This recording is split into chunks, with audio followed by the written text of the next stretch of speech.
Hello, everybody. Welcome to 3-Point Perspective, the podcast about illustration, how to do it, how to make a living at it, and how to make an impact in the world with your art. I'm Jake Parker. I'm Lee White. And I'm Will Terry, and all three of us are professional illustrators. We've all worked for all the major publishers in the business. Together we've published somewhere around 75 children's books, and we've all taught illustration at university art schools. That is correct. Each week we come at you guys with different illustrator interviews that are amazing and also questions from people just like you. Sometimes we agree, sometimes we argue, but each time you learn something brand spanking new. Great. So I wanted to just do a quick disclaimer at the beginning of this episode, and that is, should you walk away from an episode of 3-Point Perspective with any sort of legal advice or medical advice or political advice, I want you to know that you should probably double check it with an actual medical professional, a lawyer, or someone, maybe just a Google search, and not take your advice from three illustrators on anything but illustration, how to do it, how to make a living at it, and how to make an impact. But in the know world that of we the are art. right. When we argue something, we're right. But go check it out with somebody else. That's right. Yeah. Yes. No. So I just wanted to get that out of the way. Like, this is, we're staying in our lane. If we ever step out of our lane, just back it up with your own research. Okay. That's right. That's So- right. Hey, along that same topic, let's talk a little bit about how to. Sometimes we agree, sometimes we argue, and each time we learn something brand spanking new. Some people commenting on one of the podcasts that, we were bickering or we scrapping between us. You guys should know that the three of us talk every single day. We're really, really good friends. There's no topic that we don't talk about. And when we do have a disagreement or something on the air, we're laughing about other stuff 5 minutes later after we stop recording. So you guys should know that. But also, I think people have lost in our society today, they've lost the idea that you can argue with someone and still love them. You can argue with someone and still value their friendship. well, you can even argue with somebody and not even be mad. Right. I mean, most of the time when I'm arguing something, I'm not mad at the person.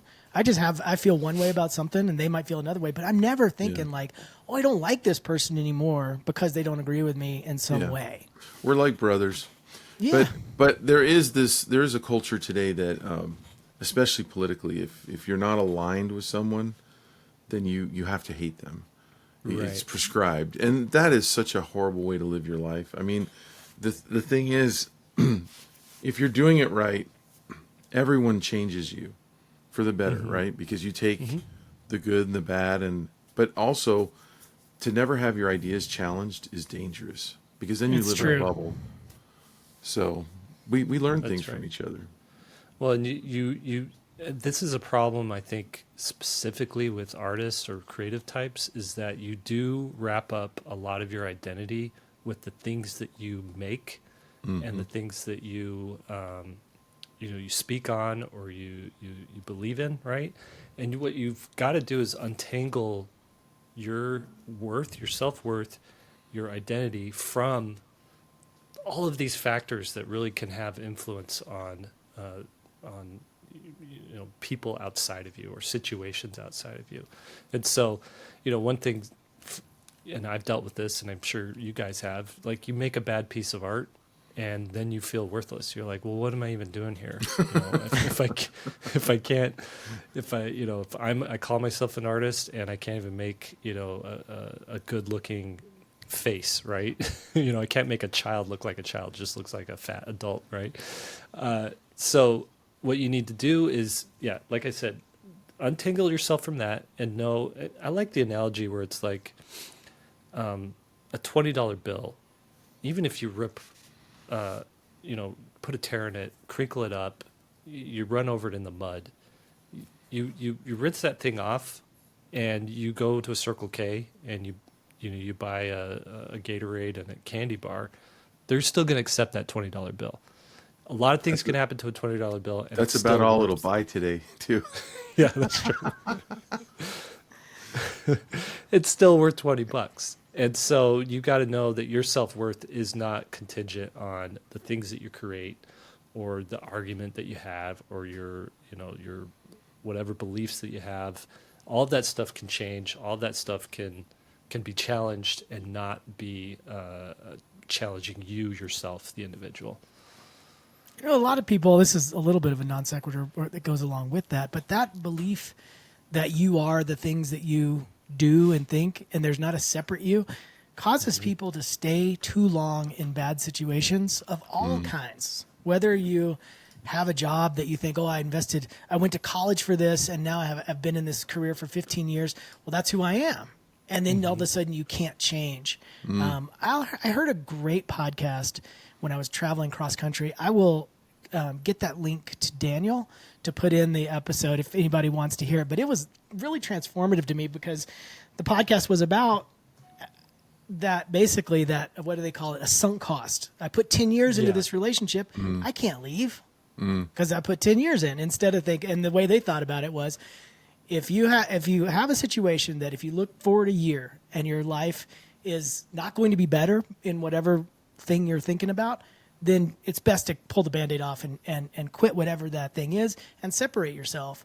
I'm not my art. I do art, but I'm not my art. And if I find something that I like better, I swear I will quit in 1 second, and I won't have any guilt about it. Right.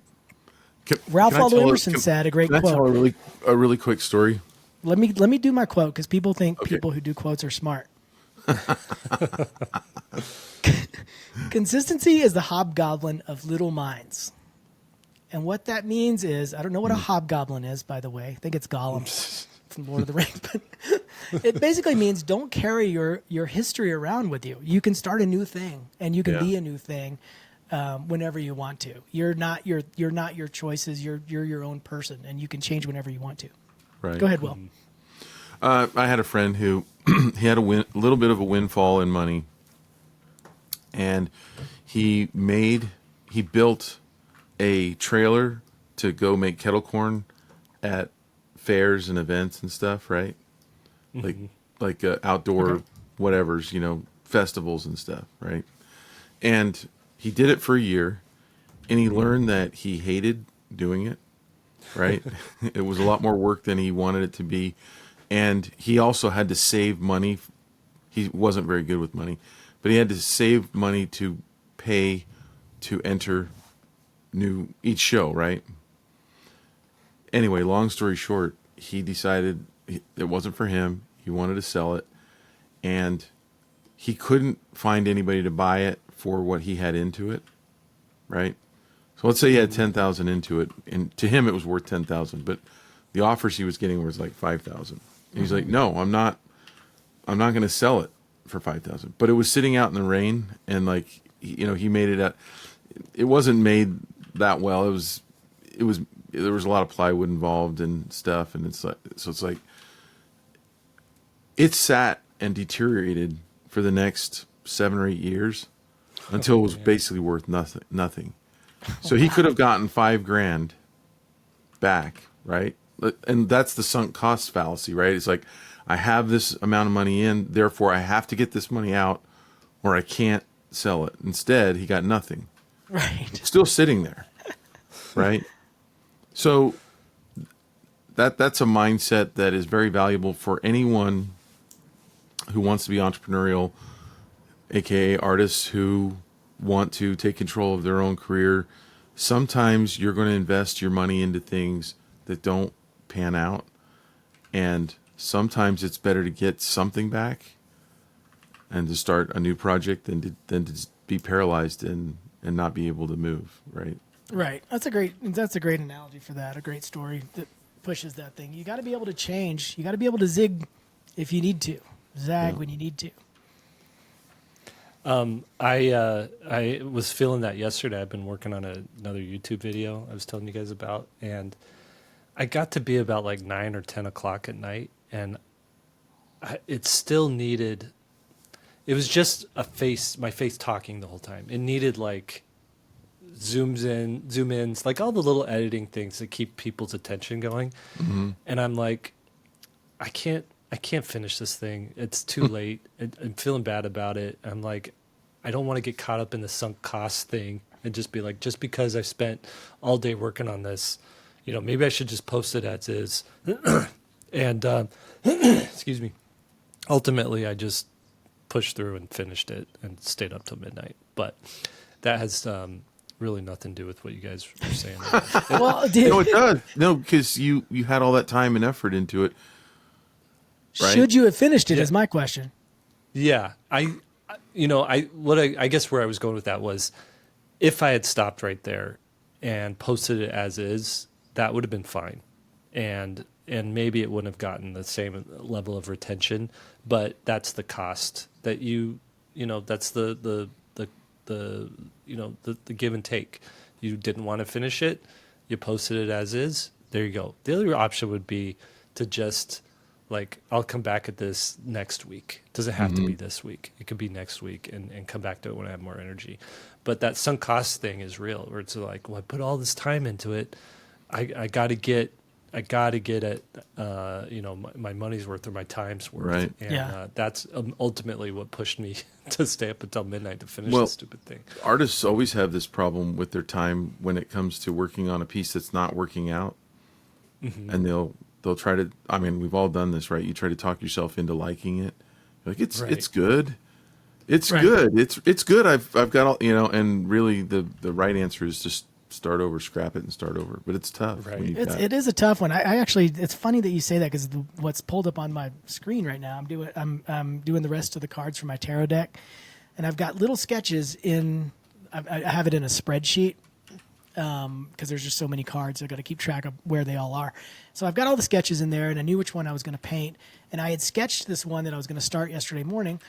And when I came back and looked at it, I was like, I just had that feel, like when I pasted it in there, I'm like, yeah, that's done. Like, I already know what I'm doing. And when I looked at it, I was like, that little nagging feeling, like, that's not, Yeah. there's something missing. I don't know what it is. And so I put, to get around that sunk cost idea, not get too locked into it, but not give up on it either. That's the hard part. You're kind of on a tightrope, right? I said, I'm going to give myself 2 hours to sketch on top of that thing and see, because I know that there's a good idea there. There's just something missing, and I didn't know what it was. So, but I set the clock, literally set the clock on my new watch, and I was like 2 hours, and I worked through it in those 2 hours, but I was ready to dump it. If it wasn't done in 2 hours, it's not going to be done, and I have to start over. And again, I'm not too attached to it, because if you've made enough images, you know that you can make another one. right. At a certain Did, point, you get to that point. But I do want to say that we did Critique Arena last week, and I think a lot of people settled on that first version of the idea, that first per sketch, that first perspective, whatever, first composition, and first Not story. Critique Arena, how to fix your art. How to fix your art, right? It's because what Critique Right. Arena became How to Fix Your Art. So we looked at about, I'm just going to guess at this, 30 images, and a lot of them had a granule there that was really good. It just looked like they dove in too early instead of saying, I don't know about this pose, or I don't know about this concept. Is it all the way fleshed out? And then going through that pre-visualization process of trial and error, of sketches, good sketches, bad sketches, color comps, all this stuff that you're supposed to do, got left off. I think a lot of them, all that good beginning stuff, and then you're trying to, forgive the phrase, but polish a turd. I hate calling a sketch a turd, but I do them too. Like the sketch I had yesterday was not good enough to move forward with. Yeah. If I would have painted it, the painting would have been fine because I know how to paint, but Yeah. it wouldn't have been a good image. My theory is you have to be excited. If you're wondering if your piece is really good or is going to be really good, it has to be fun and exciting to work on the whole time. You can't be talking yourself into it. Right. A good Yeah. point. But every piece has that dark night of the soul part of it where Terrible. I'm a terrible artist. Hey, can we switch sections? I've got a new section that I want to. We're talking about adding little sections to the podcast. We can cut this if we want to. I'm going to try to be consistent with it. That means I'll probably do it twice and never again. I'll hold you to it. We'll Here it is. We'll pick up Here the comes the slack. jingle. You ready? Lee's Money Tips, where saving your money is what I want.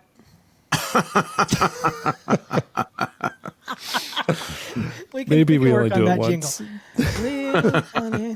Okay. Anyway, I want to do a little bit. We talking a little That bit jingle's about money. definitely This better one is than not so much a Buy tip Menon. as it is a discussion that I wanted to have, not a brief one, but a conversation I got into on Facebook.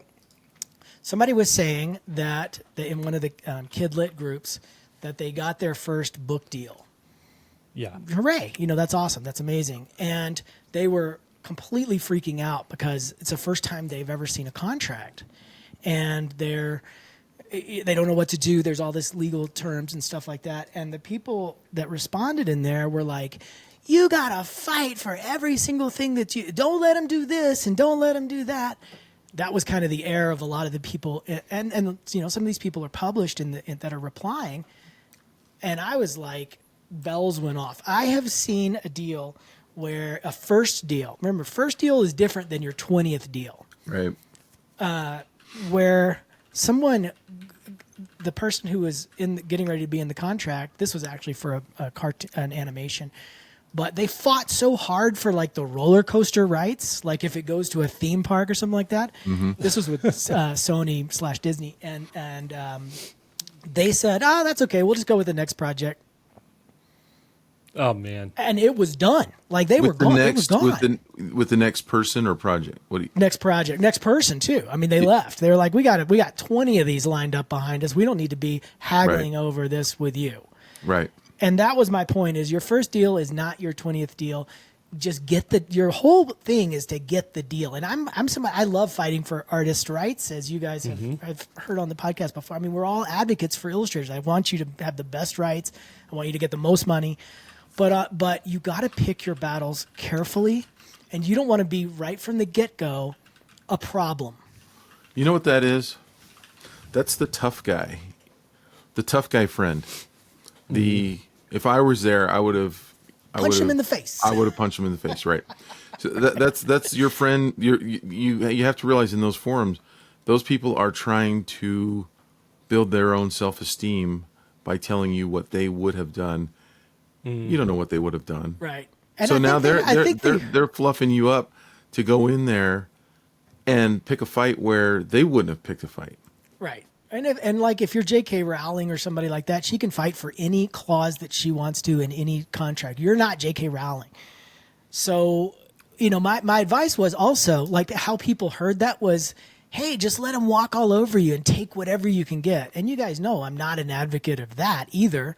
I'm not saying don't haggle try to get a little bit more money, maybe try to get a percentage or two royalty, but don't go into the deep dive where you're trying to get the rights on the 100% rights on the figurine that comes out at Walmart. Right. Right. I just don't think you need to dive that deep. Everyone thinks they're George Lucas with Star Wars, right? And he was brilliant because you know what his like big brain move was for Star Wars. Let me tell before you tell that story, the guy that I was arguing with in Facebook said, look at George Lucas and look at Taylor Swift. And I'm like, really? You're going to use the two most successful people on the planet as the guide for how to do contract negotiations? Go ahead, Jake. What George Lucas, when he was essentially trying to get money for Star Wars and make it the contract with 20th Century Fox, he negotiated for the right to have all the licensing for toys, for T-shirts, for all that stuff. And they were looking at his script. They were looking at the footage that came in or whatever. It probably, this absolutely was done before there was footage. Looking at the script, and they're just like, yeah, you can have all that. This is not going to be... This is not going to be the success any of us think it is, except for the one producer who really championed him, who's like, no, this is where the future of cinema lies, right? And so Star Wars comes out. Star Wars is a huge success. Immediately, Hasbro's shown up, or Kenner, I think it was, and they're like, let's do toys. All right, sign the deal. Let's do toys. Let's do lunchboxes. Let's do T-shirts. George Lucas is like signing all these contracts. The money starts pouring in, right? Because they cannot keep these things on the shelves, and pretty soon, he's made more money than the studio has made from the film. And so they're like, hey, this is a success. How about we cut you a check to write, to do Empire Strikes Back? And George Lucas was like, oh, I don't need your money. I'm just going to fund it myself. Oh my gosh. Yeah. I'll need help with distribution because I can't do that. But, so Star Trek, Empire Strikes Back was essentially an indie film. It was financed by George Lucas, same with Return of the Jedi. Wow. And I didn't know that. yeah. And so, you read that story and you think, okay, contract, got to make sure that all of this is in my favor. Are you really George Lucas? Are you really like, this book about a bear and a pickle or whatever, Right. Is it, no offense to Pickleball Paul. That's where I was going. Is it really going to like take over the world? Right. Probably not. And I think the main key there is at that stage, you need some credibility, right? That's exactly right. We talk a lot. We do a lot of big talk about like, oh, publishing world is so backwards, and it's so like, we have all these problems with it. But at the end of the day, for a publisher to sign off on your idea, that is like that gives you a lot of credibility, because there's a lot of money at publishing houses. There's a lot of tastemakers involved in publishing, and for you to say, yeah, I got my book published by Penguin Random House or something like that, essentially says I'm someone who can roll with, Right. With these homies here. Right. And here's another thing. No successful business person, entrepreneur, artist, that's a big name that you know of, has ever gotten all the money that was ever on the table. Mm-hmm. Right. And especially on their first deal. Right. So there's if you asked them, there would always be deals where they're like, I think I could have got more. I probably got screwed on that one. I probably could have got a lot more. But guess what? They're where they are because it's not about that one first project. It's not about that. It's not about the second one. It's not about the third one. It's about a lifetime of projects. Right. And the whole goal is to get it. The hard part of this whole thing is getting in. Yeah. That is the hardest thing. Learning to draw and paint is easier than it is to get that first deal. You have to get the first. Yeah. And if you're being invited, in, yeah, it's a lot enjoy easier it. once you're in Yeah. than before you've been in. But this is the best Facebook quote ever. The guy I was arguing with says, because I was like, the publisher holds all the cards. They're taking a chance on you. And that needs to be acknowledged, especially in a first deal. He said, no, you hold all the cards because you could go self-publish. And I'm a big fan of self-publishing. Obviously, we're doing a whole class on it. I said, you walk into a publisher and use that as leverage, that will be the shortest meeting you've ever had. Right. If you say, I'll take this on my own and go self-publish it while a publisher's offering you a deal, good luck. That's what I said. Good luck with that. My little story that I like to use in terms of how negotiation can work is using Harry Potter. Again, don't know if you guys have heard of it. It's a little book. Mary Grand Prix was the illustrator the first time. She worked on it for a flat fee on the first one. But nobody knew Harry Potter was going to be Harry Potter when that was coming out. So she didn't dive in and fight for royalty rights and all that stuff. It is my understanding, and I can be, I may be wrong. I haven't confirmed this, but my understanding is from book 2 on, she did get a royalty deal, and that obviously catapulted her to financial success. But she didn't go into book 1, hey, this might make $1 million. I need the roller coaster rights. She just did it for a flat fee. She got in. She got the deal. In other words, she got the deal.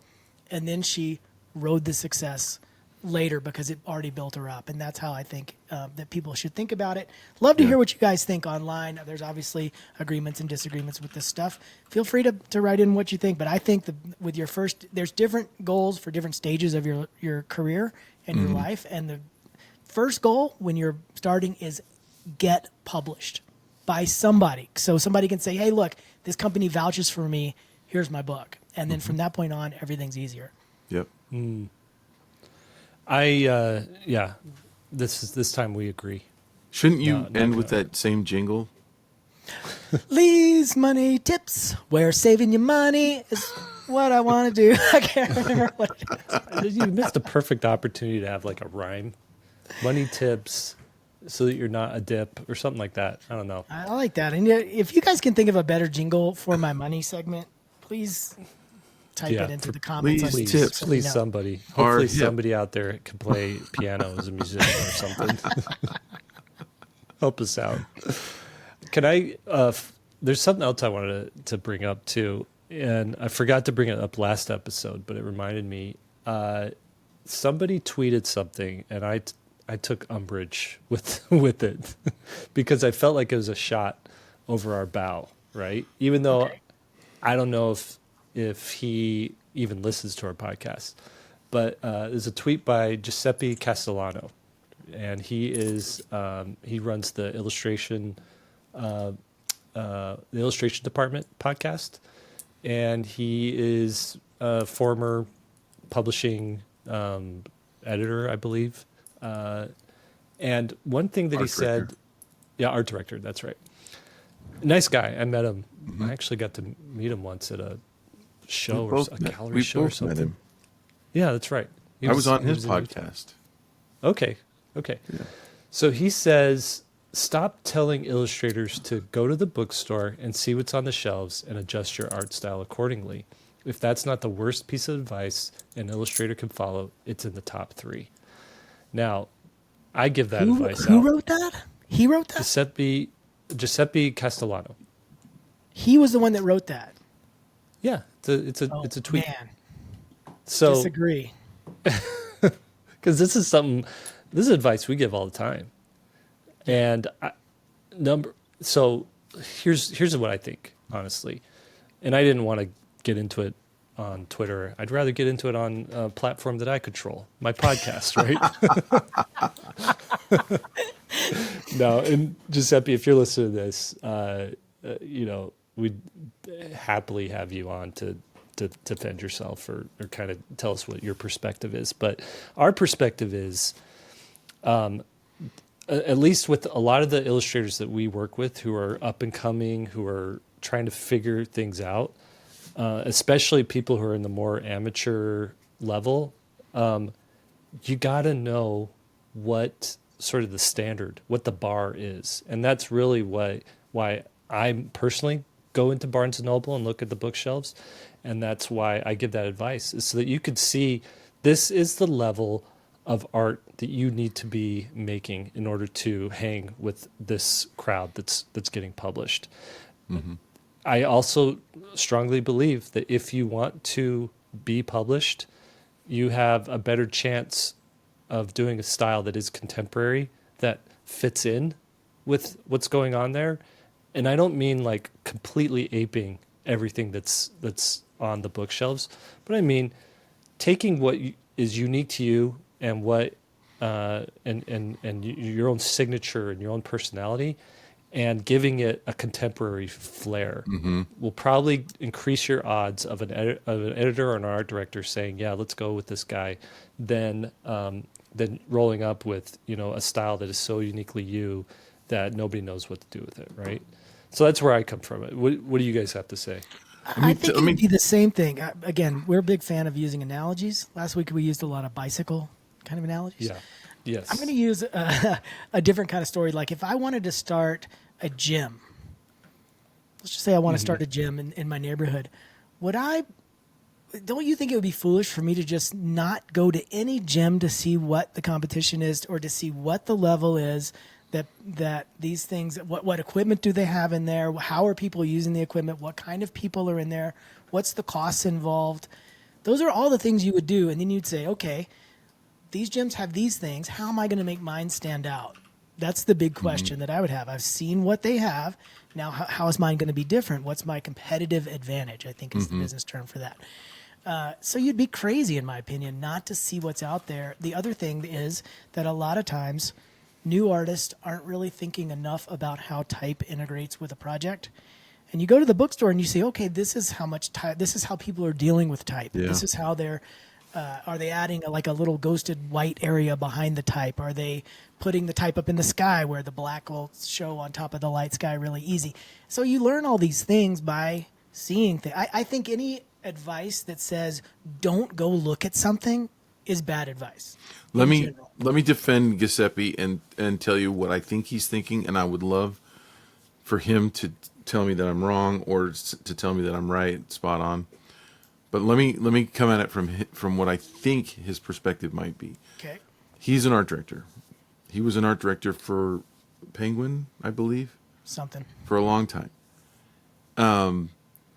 I would imagine if I was an art director, my dream would be that I wake up one morning and either through the mail or through email or something, some illustrator has contacted me and shared their work, and it is amazing, and it's unlike anything I've ever seen before, right?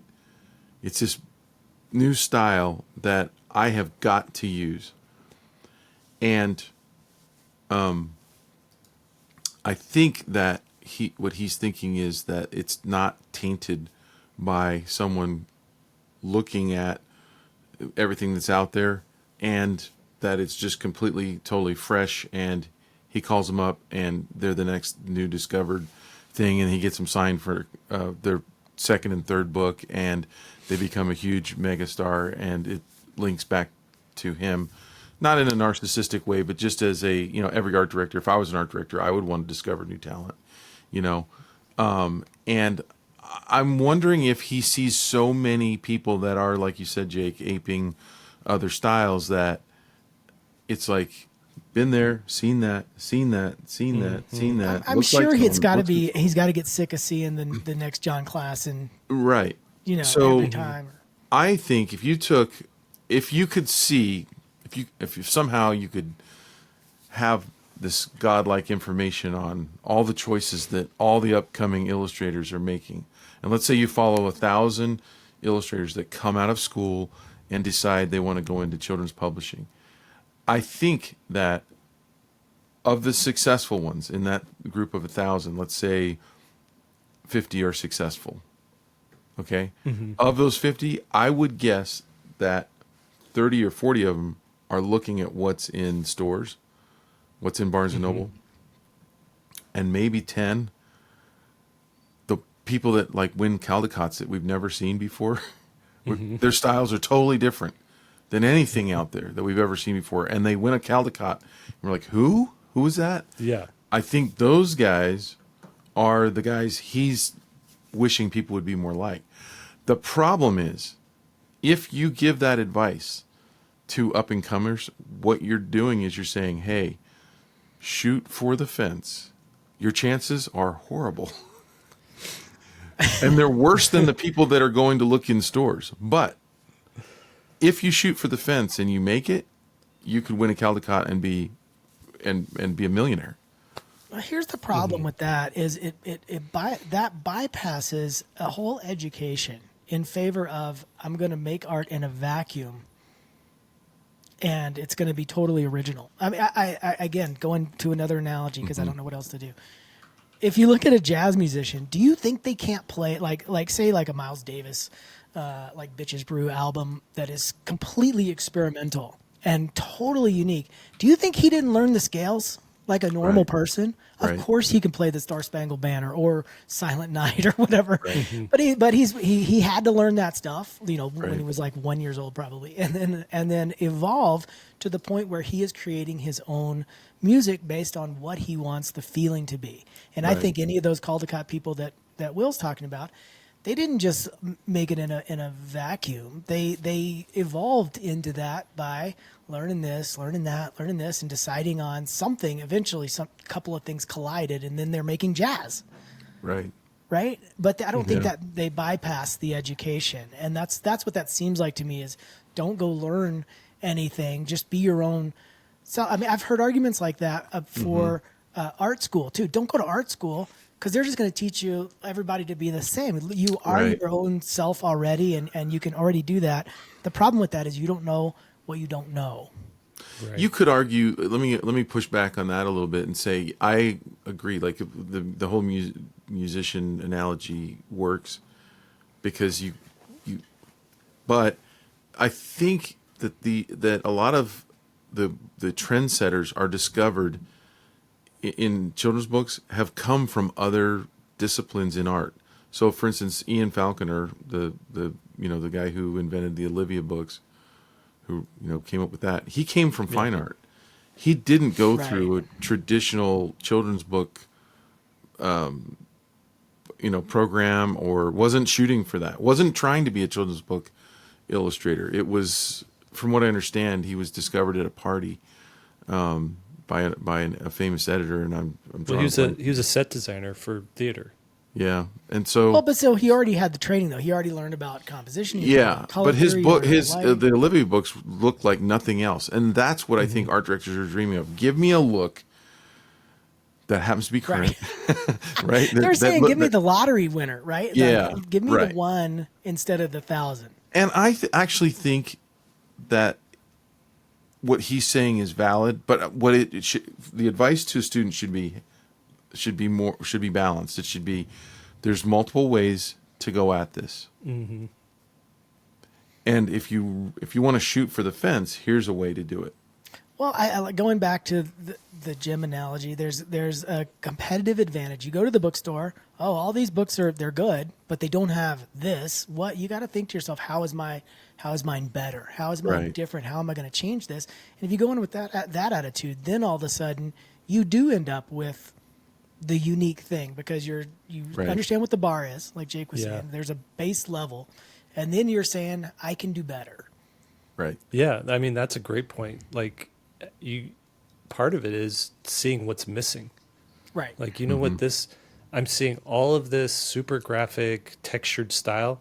Let's try realistic because that's really what I can do and what I can make, and see if see where I can like zig while everyone's zagging here. Right. It's actually fun to go in to see certain styles and go, oh, I bet you their influence were A, B, and C, and they've kind of combined them together, Right. Yeah, yeah. All right. Well, should we get to the mailbag? Let's do it. Let's do it. Okay, first question. This comes from Agata, and the subject is: should I rebrand my social media or should I start a new illustration only profile? If you get a chance, check out the artwork of this illustrator because it was one of those things where I'm like, whoa, like this is really. I would love to see this on bookstore shelves. Okay. So, and I'll pull up the screen here while I'm talking. Essentially, I like this. Hi, three professional people. I discovered your podcast about a month ago, and I batch listened to it while drawing spreads to my portfolio. Okay, so I'm a pretty successful tattoo artist with almost 7 years experience. However, my dream was always to do children's books. It was my long game plan to eventually move to illustration work to save my aging body from the burden of tattooing. It is a physically intense job. I've never really done a tattoo before, so You haven't actually done a tattoo? No, I haven't. can't All these believe years illustrating, I've You never, haven't tattooed somebody's arm before? No, Really? I didn't realize how demanding it would be, but thought I you can could just assume like try it.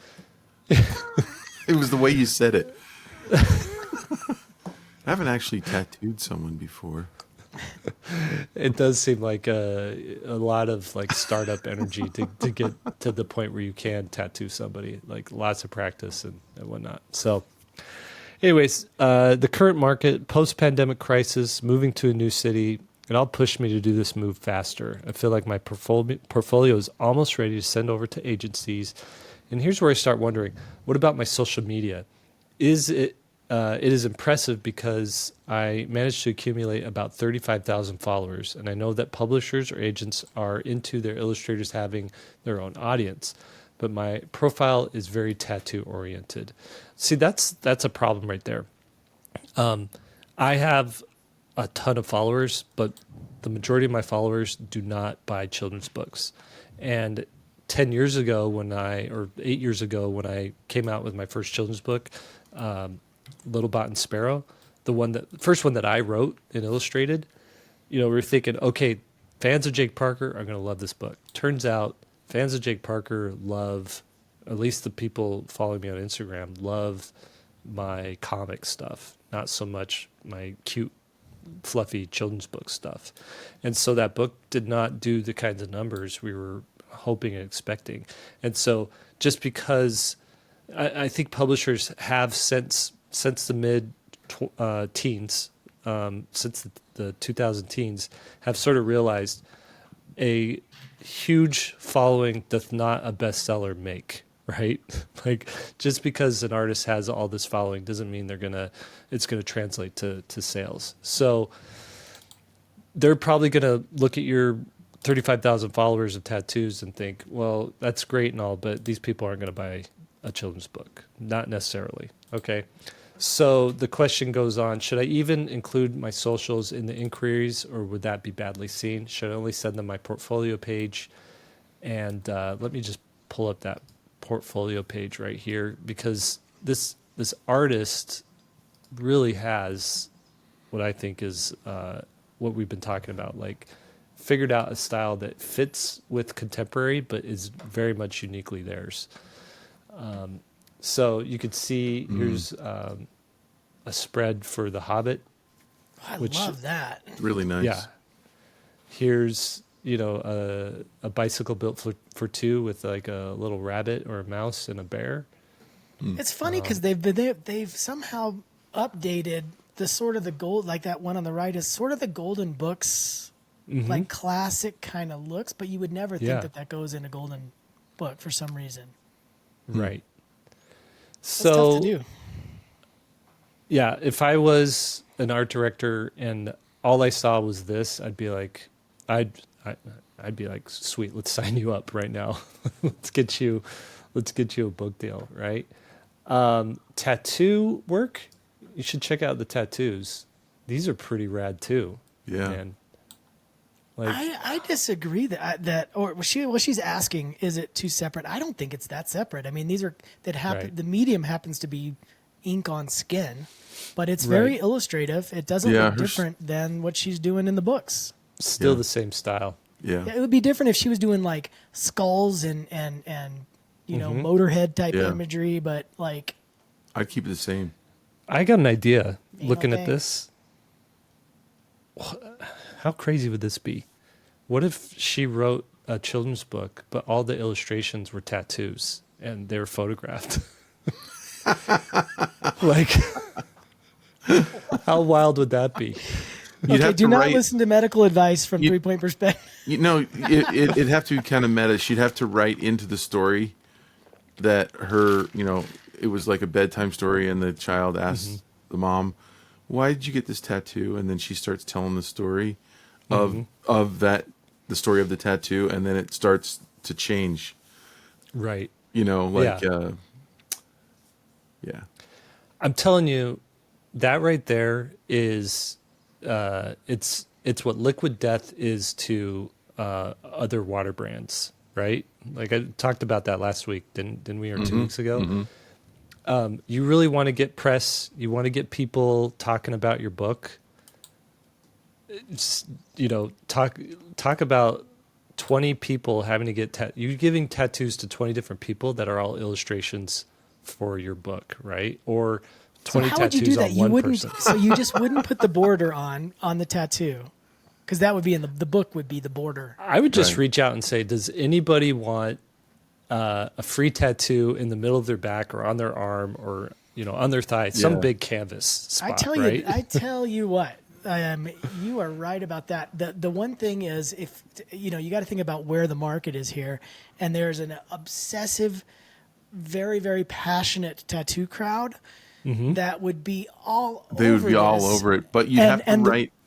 You couldn't just do it on skin. It has to be part of the story. Has to be part of the Yeah. story. It'd have to make sense. But then what I was going to say is a publisher would be they're publishers are risk averse. They're nervous, and they would be like, "Oh, I mean, the first thing is we don't want to promote tattoos to kids. Most normal Right, that's what they would say parents right are too out the bat. conservative." But that's why that would be a gold mine for a self-publishing project Self-publishing because project. passionate fan base, really good art and totally unique concept all combined to one. And That's you'd like sell the dream the project. children's book in all the tattoo shops. Correct. Right. And how many kids have parents with tattoos today? Right. Right. Like, My son has a parent with a kid with a tattoo. yeah, and an amazing tattoo at that. It's Hey, Jake, let me share my screen. Okay. What is your tattoo, Lee? Do you want to talk about my it on there? new tattoo. I've already designed the tattoo that is covering the tattoo that I have. Okay. Which is a flying vampire ice cream cone. I can't wait to see that. That's going to be rad. You don't want to know what it's covering. Listen, what happens in Vegas stays in Vegas. I'll let people in on a little secret. Johnny used to work on the dock. Union shut down. He's down on his luck. It's tough. That's the only hint I'm giving you. It's not a portrait of Bon Jovi or anything like that, but it's It goes right with that. Lee had his wild days, right? That's right. His skater punk rock days. What are you showing us here? This Hey, is speaking a of tattoo tattoos, I have been given. I should have kept the folder longer, but people were sending me all the tattoos they got of my little hero characters.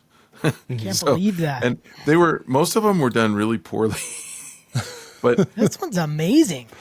but yeah, I mean, like, anyway, I had more and I can't find them all, but that was funny that like Those are cool, man. I never was a tattoo artist, but Someone got a tattoo of Little Bot and Sparrow, and they sent me a photo of it. And it was a nice tattoo, but I, for the life of me, the way it was cropped, could not figure out where on the body that tattoo was. And I honestly didn't want to know. It was just some fleshy part, and I couldn't quite figure out where they put my artwork. Okay. So just to finish out this question, I'm quite torn apart here on the top of being mega stressed about finally doing this step and getting an agent, I hope. Because you talk so much about self-publishing, I just want to mention that I'd like to get an agent. Also because I'm not good at social media, video format, etc. And right now I don't feel like I'd manage to collect enough backers for any project. Self-publishing is awesome, but darn it, you have to have a good social media game for it to work. Do you? You know, we get into... in Self-Publishing Pro, we get into a whole section about what to do if you don't have a huge following and how you can leverage other people's followings. We give you like tactical advice in that. So if you feel like not having a huge social media following is holding you back from self-publishing, She has a bigger social media following than I do. So yes. I honestly feel like, if she did this self-published tattoo book, and went through and did all the, the right steps to get it out there, to get the right press on it and everything, she'd have her hands on a hot little product right there.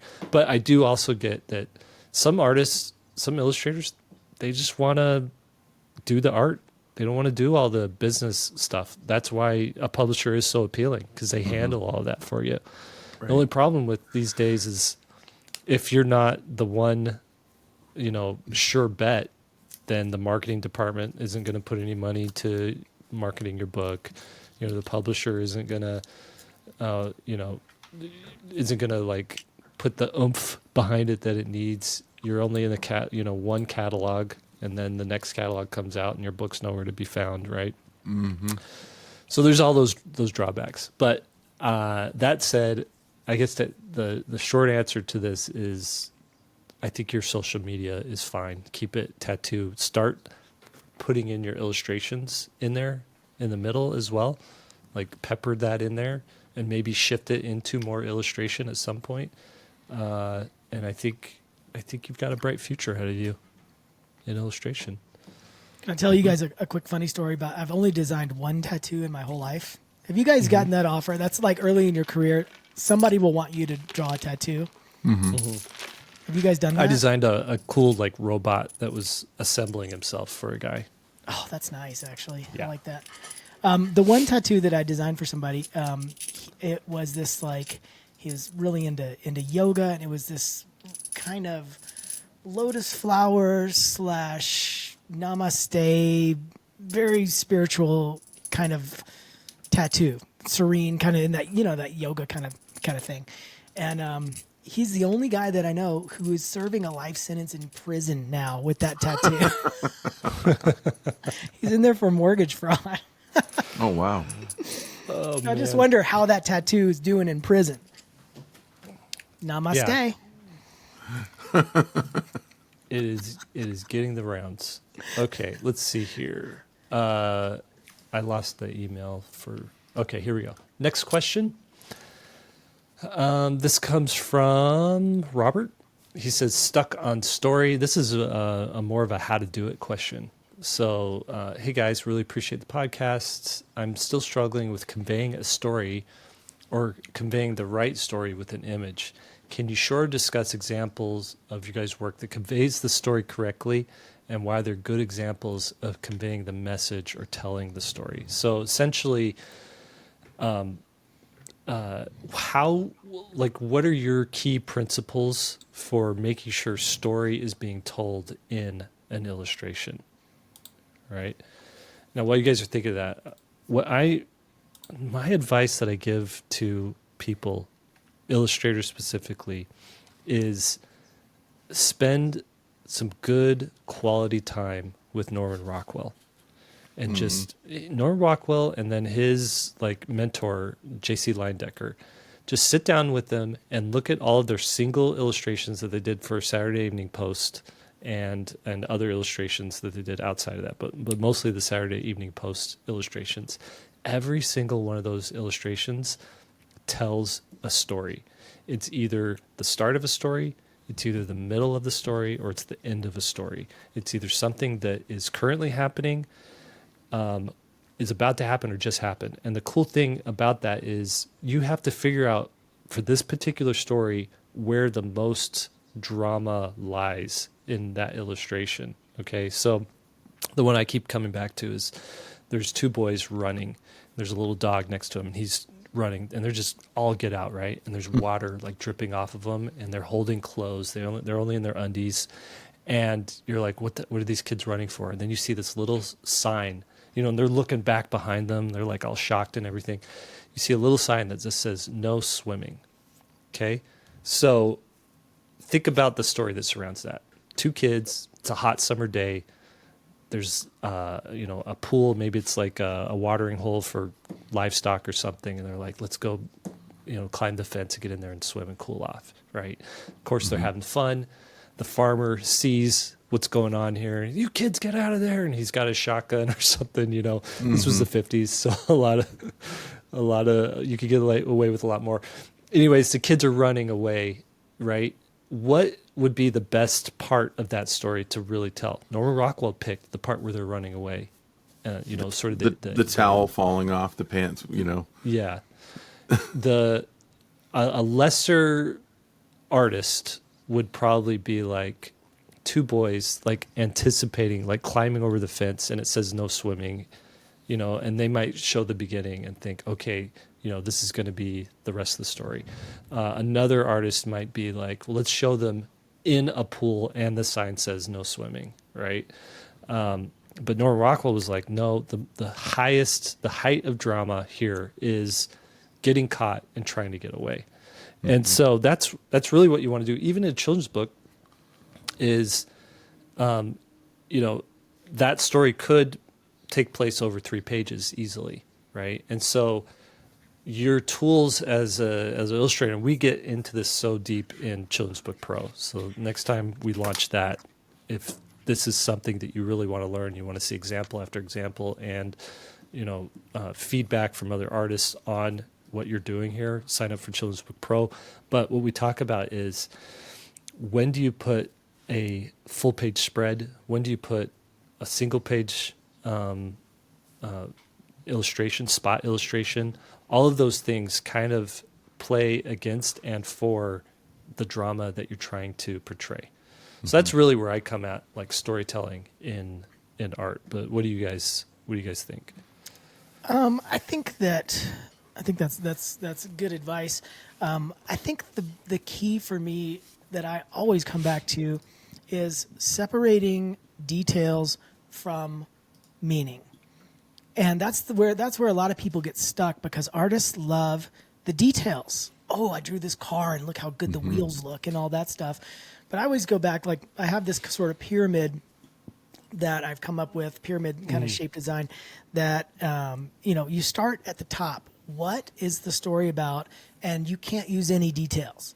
So the example I give in like the storytelling class is the visual storytelling class is like Finding Nemo. It's about a fish and there's all these characters and they're underwater, blah blah blah. No, it's a father looking for his son. That's what it's about. Don't bring it. And then the next piece of that kind of pyramid is, what are the details that make this interesting? And you write that out. Okay, it's an underwater kind of world. It's a fish. All the characters are fish. And, you get into that, and then 3 to 5 sentences, kind of backing up what that story is, or like kind of a summary of that story. If you use that 3-step technique, you always end up somewhere interesting. Because Star Wars is a great example of that. It has like a lot of details. Obviously, it's a whole universes, but it's really a family saga. It's about family too, and that's at its core. And so you got to be able to separate what is this image about, and then what are the details that support what that thing is. And you always end up in an interesting place as long as you know what the meaning is behind it. I mean, even to going down to a single image. You can go as big as you want, like 6 or 7 movies, in the Star Wars universe, and then go all the way down to a single image like my tarot deck. That is what was nagging me so much about that image that wasn't working earlier. Is it's supposed to be about this one thing, but I wasn't conveying enough of that meaning. Even though I had details that I liked in there, I needed to change it so the meaning is driven home. And that's it's just an easy way to check yourself before you wreck yourself. Yeah. Our best advice for artists: check yourself before you wreck yourself. What do you think, Will? Let me throw one other thing out there, and that is, there are good stories and bad stories, and so his question is very broad, and I guess it assumes that that you're trying to tell a good story. I turn down books when I read them and the author has not left any room for me as the illustrator to tell additional stories, right? So if it's text heavy and I don't like the story to begin with, and I have to tell that story with pictures that are not even necessary because the story's everything's been written out. I don't have a place to make the viewer think what's going to happen next, right? Mm-hmm. And so, like, an example that I can give is one that I've done, and I actually used it in the Self-Publishing Pro class for Bonaparte Falls Apart. Yeah, and, the author, Marjorie Kyler, wrote in this scene, and I'm sharing it on, if you're watching us on YouTube, on our School of Visual Storytelling channel. But there's a picture in there, there's an image where all the text says is sometimes his bones rolled away, and it took him forever to find him. She didn't write his head rolled away, but that's what I, as the illustrator, got to choose. Not only did his head roll away, but when your head rolls away, your body can't see. And so I'm putting myself in the illustration, and I'm going, if my head rolled away, my head would be able to see, but my body wouldn't. So now I've got a body that's trying to find a head, but the head can't move, but the body can, but the body can't see. Mm-hmm. And the head can't hear. So if the head or the body can't hear, so if the head is yelling, "Hey, I'm over here," the body can't come to sound because it doesn't have ears, right? Right. So it's just and grasping. So maybe it finds a basketball instead of the head first. Mm-hmm. And so there's a whole story within a story there. And so that's what I really think that if you really want to tell good stories with your art, you need to be thinking beyond the text. What can I bring in? Like your example of Norman Rockwell, of going, what would the kids be doing if they get in trouble, if they get busted? They're going to be running away. What happens if they run away? Maybe their towel slips and isn't there a butt cheeks? I don't have that image in front of me, but I can't remember. I think Exactly. the towel's falling down because they're running away so fast that the kid's butt's sticking out. I mean, like they're boogieing to get out of there. Yeah. At that, they don't even care if they're running away naked at that point. They just need to get away. So it's a whole nother story than just the kids, the farmer yelled at the kids to get out of his swimming hole. Yeah. I love this illustration that you did, Will, with the Thanks. the skeleton and the ball. I did sort of the same thing too. That's really is your main job as an illustrator for a children's book is kind of pick up all the slack that the author left, for you. The author writes the words, they've got a story, they've got to start, middle, and end. But you can add so much extra stuff in every panel and every page, and that supports that story. Like for Awesome Man, The Astonishing Secret of Awesome Man, the idea came to me that anytime, so the whole thing is like this boy is really, he has an alter ego identity in his imagination that he's this superhero. And so I would draw the superhero's shadow as the boy's shadow. So you see the boy, but his shadow is a superhero.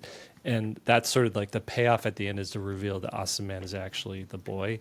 But there's all these little clues leading up to that showing that if a kid's paying attention, they're starting to figure it out, and it's expected, right?